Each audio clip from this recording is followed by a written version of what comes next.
Bon, hier on a vu Bitcoin en baisse de 2,25% et j'ai eu l'impression que c'était la fin du monde sur les réseaux. Le retour prochain du bear market, le crash de l'année 2025. Alors oui, les altcoins ont dégusté. En clôture, on a Ethereum qui a perdu plus de 5%, on a Solana qui en a perdu plus de 6%. Et j'ai pas voulu te faire de vidéo hier soir à chaud parce qu'on va prendre le temps d'analyser aujourd'hui ensemble pourquoi on a assisté à cette baisse qui était tout à fait prévisible, tout à fait normale.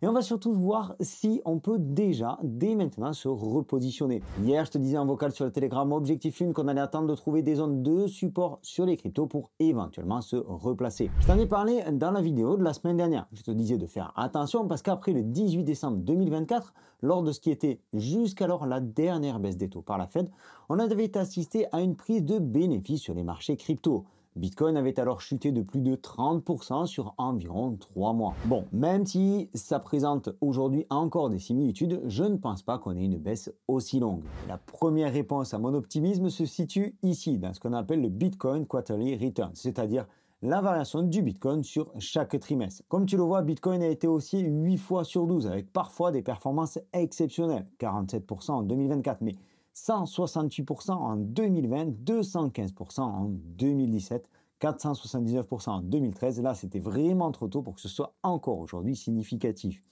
Et cette hausse démarre en général dès le mois d'octobre. On est carrément sur 10 hausses sur les 12 derniers mois d'octobre depuis que Bitcoin existe, avec une hausse moyenne de plus de 20%. Alors en tout cas, le mois de septembre n'est pas fini et comme je te le disais dans mes précédentes vidéos, le mois de septembre est en général pas super terrible. Ici, on est pour l'instant sur une hausse de 4,51%. Tu vois qu'on a connu des baisses parfois assez importantes avec ici 13% de repli, 19% de repli.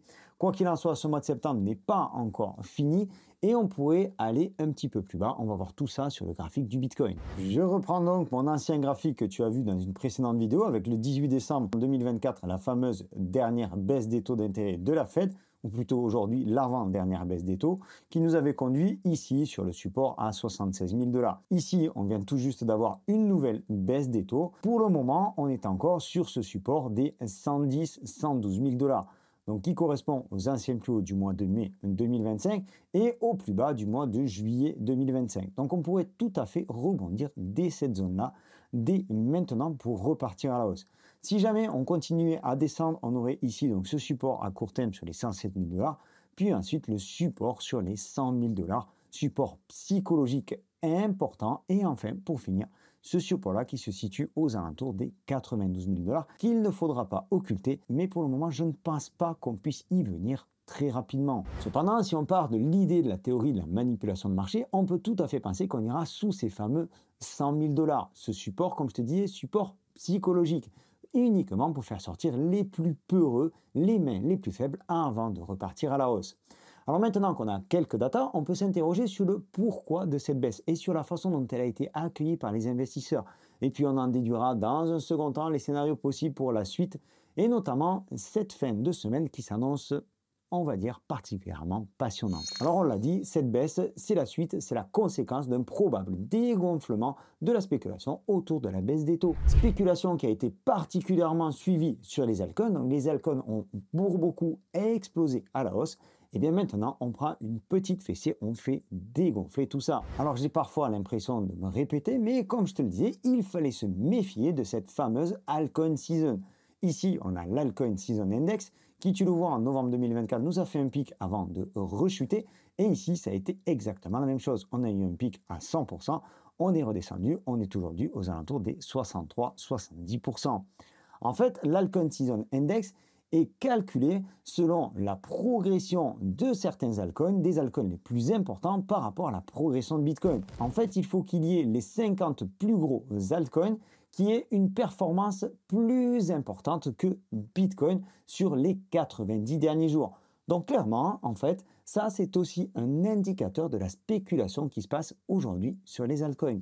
Et ça, il ne fallait pas l'oublier. En fait, ce qui s'est passé, c'est qu'on a eu de nombreuses personnes qui se sont congratulées de l'arrivée d'une nouvelle altcoin season particulièrement explosive. Je te disais de mon côté qu'on n'avait pas tous les éléments. On n'a toujours pas de retail sur les marchés. On n'a pas d'engouement exceptionnel sur les cryptos.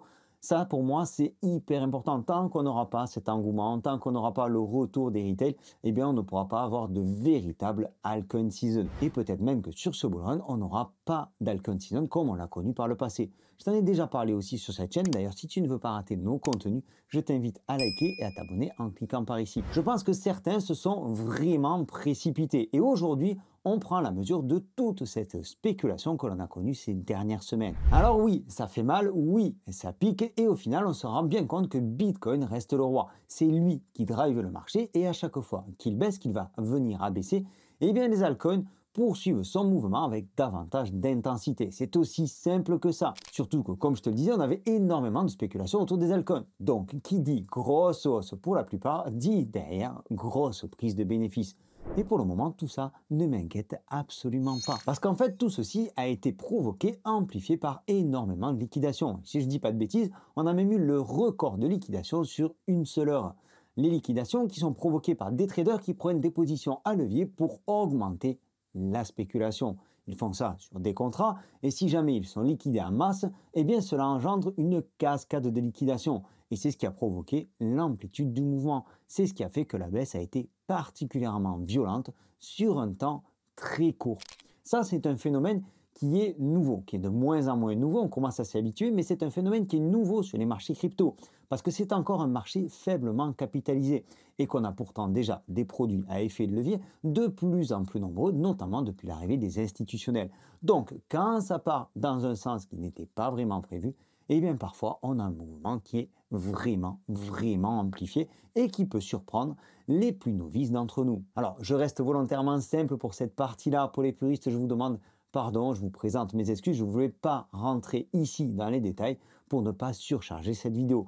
D'autant que je reviendrai sur cette partie-là dans un instant, parce que ce qui se profile ce vendredi 26 septembre pourrait bien à nouveau surprendre certains d'entre nous. Alors si on revient sur les basiques et si on vient analyser la capitalisation boursière totale en crypto, c'est-à-dire la quantité d'argent qu'il y a à l'intérieur de l'ensemble de l'écosystème crypto, on se retrouve ici avec des données qui sont intéressantes à comprendre et analyser. On a le RSI qui est un indicateur de tendance qui est actuellement sur sa tendance, sur son oblique haussière. Donc il ne faudrait pas qu'on casse cette tendance-là à la baisse. Et ça se reflète également sur le cours de la crypto total market cap qui ici est venu reprendre appui sur son support. Alors, pas de panique, si jamais on venait à breaker, si jamais on venait à casser cet oblique-là, on aurait alors un autre support ici sur les 3,55 qui pourrait faire office donc de support et renvoyer le marché vers le haut. Ça, ce serait le parfait piège pour les néophytes, pour les traders en herbe. On casserait alors ici le support, on vient de prendre appui avant de réintégrer ensuite une oblique haussière et de repartir pour la phase finale, la phase explosive du bull run. Et puis comme tu le vois, on est toujours dans ce pattern de respiration. Sur ce bull run, on monte, on grimpe et à chaque fois on effectue des respirations qui sont plus ou moins longues. On a grimpé ici, on est venu ici, on a grimpé, on a respiré, grimpé, respiré, grimpé, respiré. Très certainement, mais ceci n'est pas un conseil financier, très certainement qu'on repartira pour une phase haussière avant de respirer à nouveau, voire de repartir en bear market.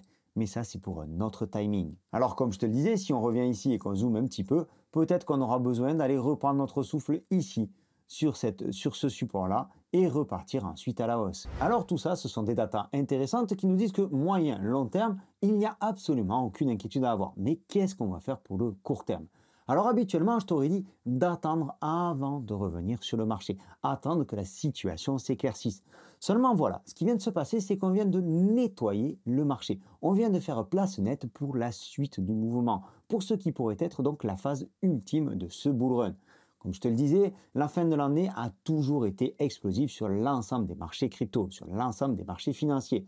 Ça démarre souvent en octobre, mais pas tout le temps. Donc, il reste toujours un petit peu ce delta de timing. Fin octobre, on a de nouveau une décision de la Fed concernant les taux d'intérêt. Et si on a de nouveau une baisse, alors ça voudra dire que finalement, l'économie américaine n'est pas en si grand danger que ça.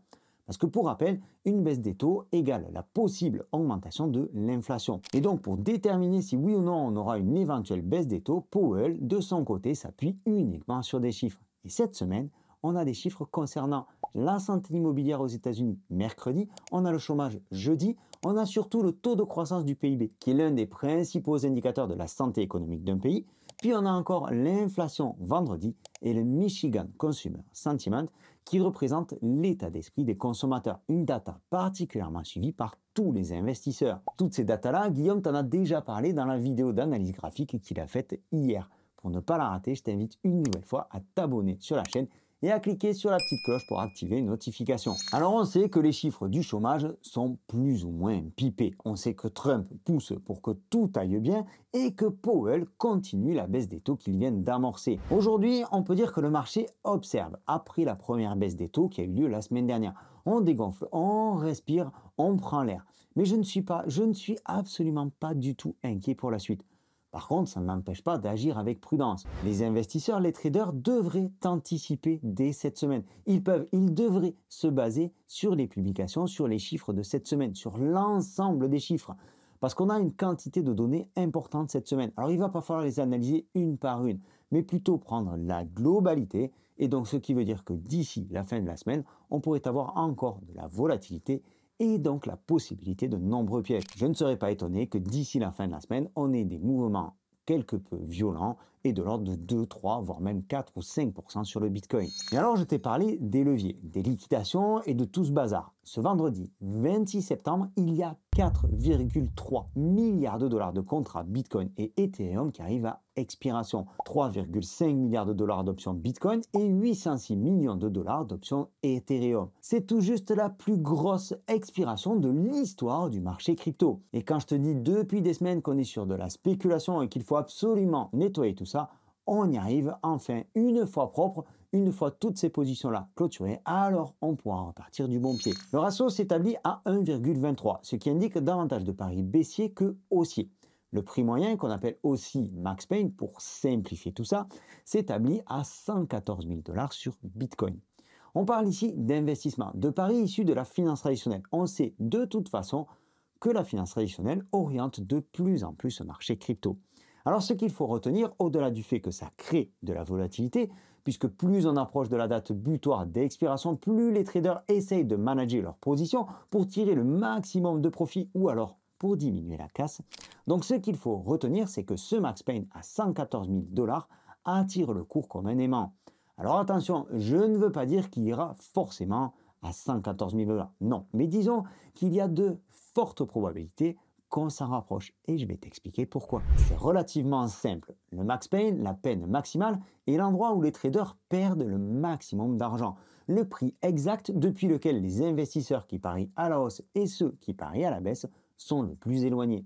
C'est un indicateur utilisé par certains traders parce que la théorie du Max Pain repose sur l'idée que les vendeurs d'options, les institutionnels, ont un intérêt à manipuler le prix de l'actif pour maximiser leurs gains, en encaissant les pertes des traders. Alors je ne veux pas crier au loup, je ne veux pas parler de la théorie de la manipulation. Mais vu la quantité de chiffres qu'on a cette semaine, vu le discours de Powell ce soir, vu le nettoyage qu'on est en train de subir qui a démarré hier, on peut vraiment se poser des questions et en tout cas allumer la petite lumière rouge qui nous dit attention. Autre conséquence de ces expirations, on finit de nettoyer le marché et on va repartir sur un marché beaucoup plus sain avec beaucoup moins de leviers. Mais ça, ce sera pour la semaine prochaine. Alors si tu as bien écouté et si mes explications ont été claires, je t'ai dit qu'on avait un ratio de 1,23, ce qui signifie qu'on a davantage de bières sur cette expiration de vendredi. Si on nettoie les bières, on devrait tout logiquement pouvoir repartir à la hausse. Peut-être que tu trouves ça simpliste si tu as déjà de l'expérience dans ce domaine. Cependant, je suis obligé de simplifier toutes ces datas. Je ne dis pas que c'est trop complexe pour qu'on puisse aborder le sujet en profondeur ici, mais ça prendrait beaucoup de temps et ça finirait par nous faire des vidéos de 30 minutes qui seraient absolument insipides, beaucoup trop techniques. Alors, comment, moi, de l'autre côté, je vais aborder la suite et la fin de cette semaine? Comme je te disais, pour une fois, je ne vais pas forcément patienter. Je commence déjà à me repositionner tout en gardant à l'idée, comme on l'a vu tout à l'heure, tout en gardant à l'esprit la possibilité d'une chute du Bitcoin sur les 100 000 $, voire même un tout petit peu en dessous. Même si j'y crois relativement peu, et notamment vis-à-vis de tout ce qu'on vient de voir, notamment vis-à-vis du Max Pain, mais pourquoi pas, c'est une possibilité, donc je reste prudent. Je conserve un petit peu de liquidité. Liquidité que j'ai en poche depuis mi-juillet. Donc tu vois que finalement, la patience finit par payer. On a aujourd'hui des points d'entrée très intéressants. Et quand je te disais qu'à cette époque-là, je prenais des bénéfices, eh bien je pense qu'aujourd'hui, il est temps de recharger sur certaines cryptos, à commencer par Bitcoin et les leaders de narratif, Ethereum, Solana, Link, etc. etc. Et pourquoi pas quelques exchanges perpdex comme Asterdex, si on a une fenêtre d'entrée qui s'ouvre avec la volatilité. Attention, Asterdex a déjà bien grimpé, donc ne fais pas n'importe quoi. Bref, tout ça pour te dire que je commence à accumuler à nouveau avec une partie de mes liquidités.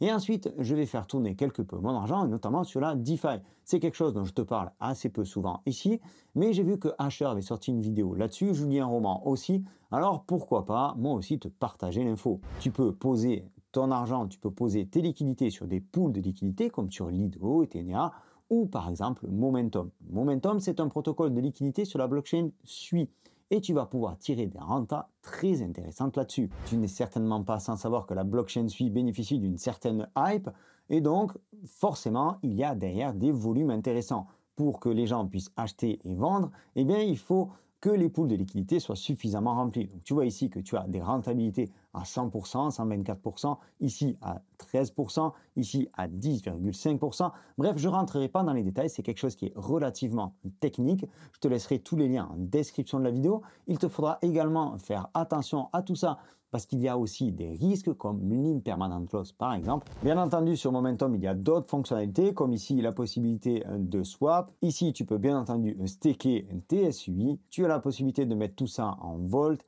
Et quelque chose qui me fait dire que ça peut être sympa, ici on a le leaderboard. Ça, en général, c'est annonciateur d'un airdrop. Quelque chose qui aussi est très à la mode sur ce type de plateforme. Donc je te laisserai tous les liens en description de la vidéo. Dans tous les cas, on reparlera de tout ça ici sur YouTube ou sur Telegram. Alors tu t'abonnes pour ne pas rater nos prochains contenus. Tu likes la vidéo si tu l'as appréciée. Et pour ma part, je prendrai le temps de lire et de répondre à ton commentaire si tu veux me faire un retour ou me partager ton avis vis-à-vis de tout ça, de la situation actuelle et de comment tu vois l'évolution du Bitcoin. J'espère que cette vidéo t'a apporté de nouvelles informations.